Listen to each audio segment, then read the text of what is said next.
सब ठीक कर देंगे, मतलब बीजेपी में कुछ ठीक नहीं।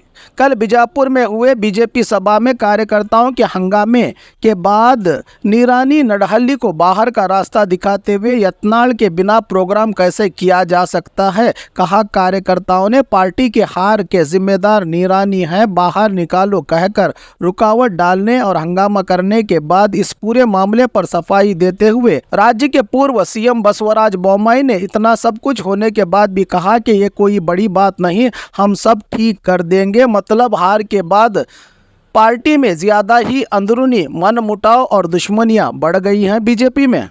ಬಹುತೇಕವಾಗಿ ಅವರು ಬಿಜಾಪುರಲ್ಲಿ ಇಲ್ಲ, ಬೇರೆ ಕೆಲಸಕ್ಕಾಗಿ ಒಂದೇನೋ ಕೆಲಸ ಇದೆ ಅಂತ ನನಗೆ ಹೇಳಿದರು, ವಿವರ ಹೇಳಿರಲಿಲ್ಲ, ಅದು ಬೇರೆ ಕೆಲಸಕ್ಕಾಗಿ ಬಂದಿಲ್ಲ ಅಷ್ಟೇ.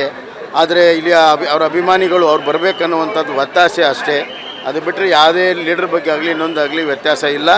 ನಾನು ಆಗಲೇ ಹೇಳಿದಂತೆ ಇದನ್ನು ಸರಿಪಡಿಸಿ ಮತ್ತೊಮ್ಮೆ ದೊಡ್ಡ ಸಮಾವೇಶನ ಬಿಜಾಪುರಕ್ಕೆ ಮಾಡ್ತೇವೆ. ಅವ್ರು ಏನೇ ಮಾಡಿದರೂ ಕೂಡ ಅವ್ರನ್ನೆಲ್ಲ ಒಗ್ಗೂಡಿಸಿ ತೆಗೆದುಕೊಂಡು ಹೋಗುವಂಥ ಕೆಲಸವನ್ನು ನಾನು ಮಾಡ್ತೇನೆ.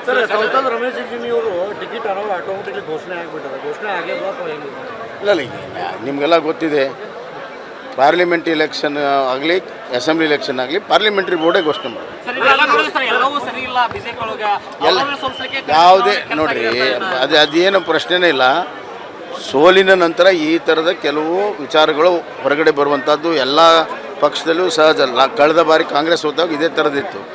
ಆದರೆ ಒಂದು ರಾಜಕೀಯ ಪಕ್ಷ ಒಂದು ಚುನಾವಣೆಗೆ ಸೀಮಿತ ಅಲ್ಲ, ಮತ್ತೆಲ್ಲ ಕೂಡಿಸ್ತೇವೆ, ಒಂದು ಮಾಡ್ತೀವಿ ಮತ್ತು ಲೋಕಸಭೆಯಲ್ಲಿ 100% ನಾವು ಗೆಲ್ತೀವಿ.